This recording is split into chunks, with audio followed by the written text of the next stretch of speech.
وَلَا جُنُبًا إِلَّا عَابِرِي سَبِيلٍ حَتَّىٰ تَغْتَسِلُوا۔ اسی طریقے اگر تم حالت جنابت میں ہو، اگر اپنی بیویوں سے تم نے وہ تعلق قائم کیا ہو، مباشرت کی ہو، یا یہ کہ اور کسی اور طرح کی اسی کوئی احتلام وغیرہ کی شکل ہو گئی ہو، تب بھی تم نماز کے قریب نہ جاؤ حتیٰ تغتسلوا، جب تک کہ غسل نہ کر لو۔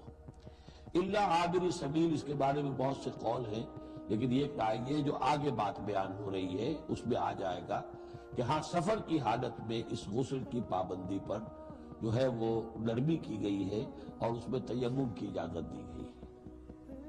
وَإِن كُنتُم مَرْضَىٰ، اور اگر تم ہو بیمار، أَوْ عَلَىٰ سَفَرٍ، آدمی مریض ہے، نہانے میں اندیشہ ہے، بخار بہت تیز ہے یا کچھ اور ہے معاملہ ہے، أَوْ عَلَىٰ سَفَرٍ، یہ سفر میں ہے، أَوْ جَاءَ أَحَدٌ مِّنكُم مِّنَ الْغَائِطِ، یا یہ کہ تم میں سے کوئی جو ہے قضاء حاجت کے بعد آیا ہے، أَوْ لَامَسْتُمُ النِّسَاءَ، یا تم نے عورتوں کے ساتھ مباشرت کی ہے، فَلَمْ تَجِدُوا مَاءً، اور تم پانی نہ پاؤ، یعنی یہ تمام صورتیں کہ جس میں غسل واجب ہے یا یہ کہ وضو واجب ہے، تو ان دونوں صورتوں میں سے اگر بیماری راستے میں حائل ہے، سفر میں ہونے کی وجہ سے پانی نہیں ہے، یا کوئی اور وجہ ایسی ہے کہ پانی ہے دستیاب نہیں ہے، فَتَيَمَّمُوا صَعِيدًا طَيِّبًا، تو تیمم کر لیا کرو۔ لیکن تیمم کا جیسا کہ ہم پہلے پڑھ چکے ہیں، میں نے بتایا تھا کہ قصد کرنا، تیمم، فَتَيَمَّمُوا صَعِيدًا طَيِّبًا، پاک مٹی کا، اس کا قصد کرو۔ فَامْسَحُوا بِوُجُوهِكُمْ وَأَيْدِيكُمْ، اور پھر اپنے چہروں کو اور اپنے ہاتھوں کو اس سے مسح کر لو، بل لو۔ ان اللہ کان عفوا غفورا، یقیناً اللہ تعالی عفو ہے، بہت معاف کرنے والا۔ یہی لفظ ہے جو حضرت عائشہ سے جو مروی ہے دعا لیلۃ القدر کی، اللہم انک عفو تحب العفو فاعف عنی، اے اللہ تو عفو ہے، تو ہے ہی معاف فرمانے والا۔ پہلی بات تو یہ سوچئے، کیا انسان ہر وقت نماز پڑھتا ہے، ہمیشہ روزہ رکھتا ہے؟ جب اللہ کہہ رہا ہے میں نے تو پیدا ہی کیا میری عبادت کے لیے، کوئی اور کام اگر وہ کر رہا ہے تو وہ میرے مقصد تخلیق کے خلاف کر رہا ہے۔ وما خلقت الجن والانس الا لیعبدون، میں نے تو جنوں اور انسانوں کو صرف اس لیے پیدا کیا کہ میری عبادت کریں۔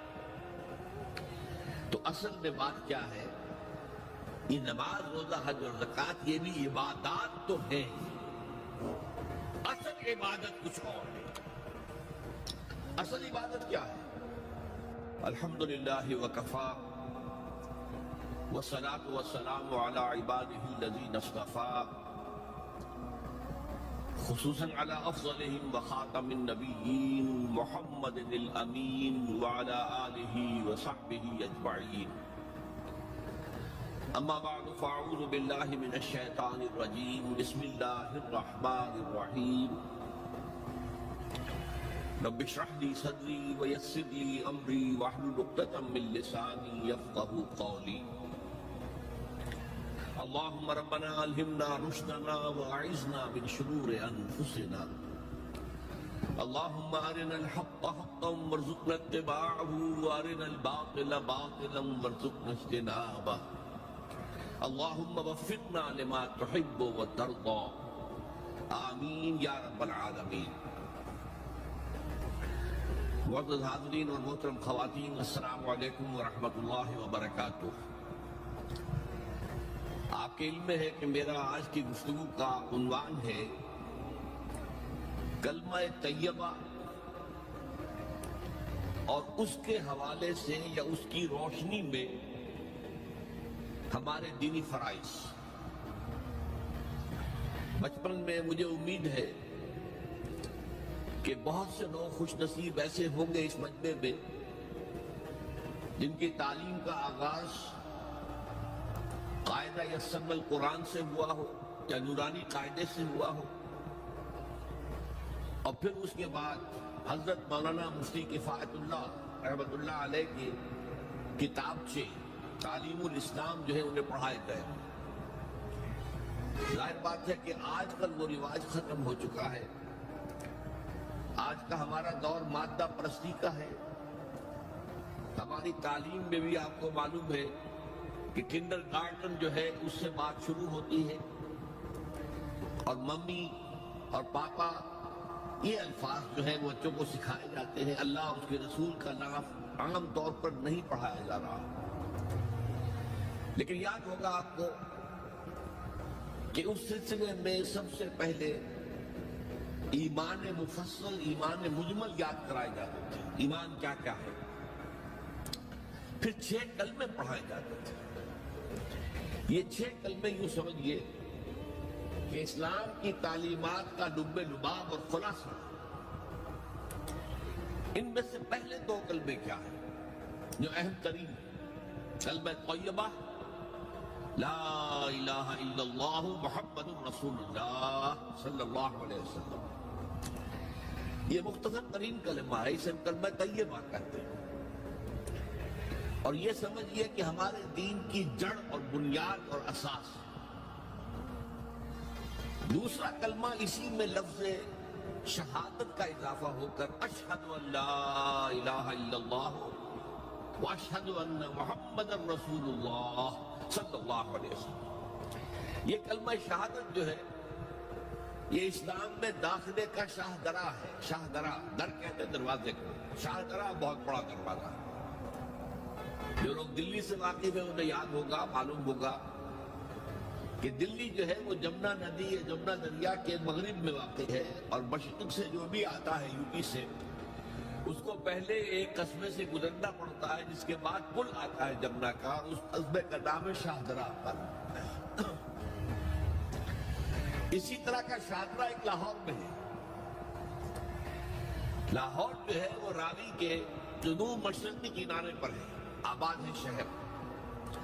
اب جو بھی پشاور سے، سرحد سے، اسلام آباد سے، پورے پنجاب سے لوگ آتے ہیں تو انہیں لاہور میں داخل ہونے کے لیے دریائے راوی کراس کرنا ہوتا ہے.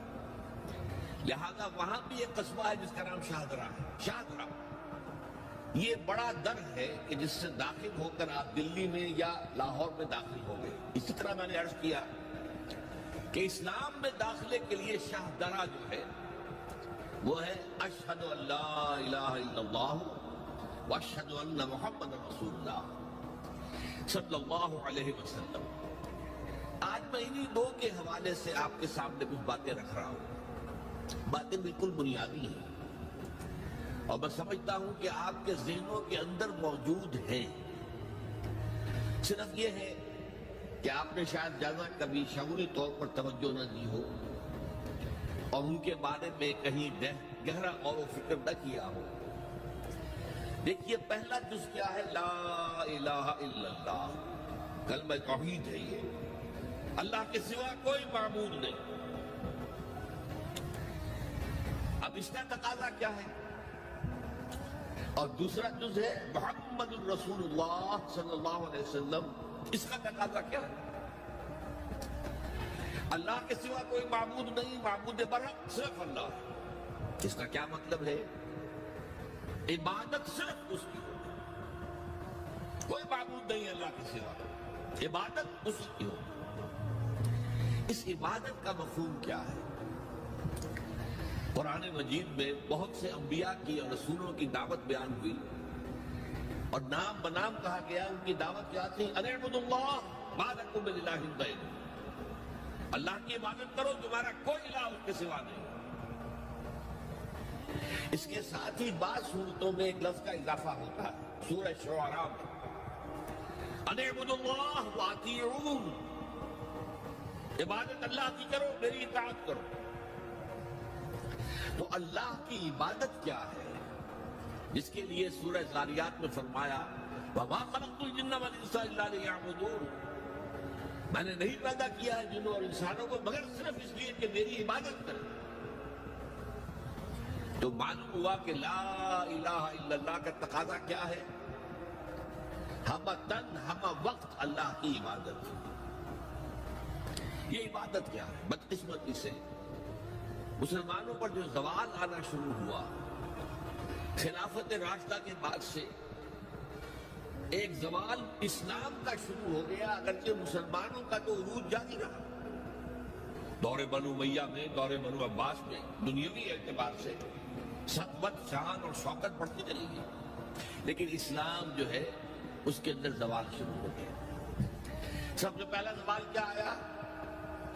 وہ خلافت کہ جو مسلمانوں کو اپنے میں سے کسی بہترین شخص کا انتخاب کر کے جس کا تعین ہونا چاہیے تھا، وہ خلافت موروثی عہدہ بن گئی، خاندانی بات بن گئی، قبائلی بات بن گئی۔ یہ ہمارے زوال کا پہلا مظہر تھا۔ بہرحال اس کے بعد رفتہ رفتہ ہمارے تصورات بھی کچھ محدود ہوتے چلے گئے، ہوتے ہوتے بات یہاں تک پہنچی کہ عبادت کا مطلب ہے نماز، روزہ، حج اور زکوٰۃ۔ اب پہلی بات تو یہ سوچئے، کیا انسان ہر وقت نماز پڑھتا ہے، ہمیشہ روزہ رکھتا ہے؟ جب اللہ کہہ رہا میں نے تو پیدا ہی کیا میری عبادت کے لیے، کوئی اور کام اگر وہ کر رہا ہے تو وہ میرے مقصد تخلیق کے خلاف کر رہا ہے۔ وَمَا خَلَقْتُ الْجِنَّ وَالْإِنسَ إِلَّا لِيَعْبُدُونِ۔ میں نے تو جنوں اور انسانوں کو صرف اس لیے پیدا کیا کہ میری عبادت کریں۔ تو اصل میں بات کیا ہے؟ یہ نماز، روزہ، حج اور زکوٰۃ یہ بھی عبادات تو ہیں، اصل عبادت کچھ اور ہے۔ اصل عبادت کیا ہے؟ عبد کہتے ہیں غلام کو۔ غلام پچھلے زمانے کا تصور کیجیے، یہ ایسا نہیں تھا جیسے آپ کسی کو ملازم رکھ لیں۔ آج امپلائی ریلیشن شپ یہ اور ہے، آپ نے کسی کو ملازم رکھا ہے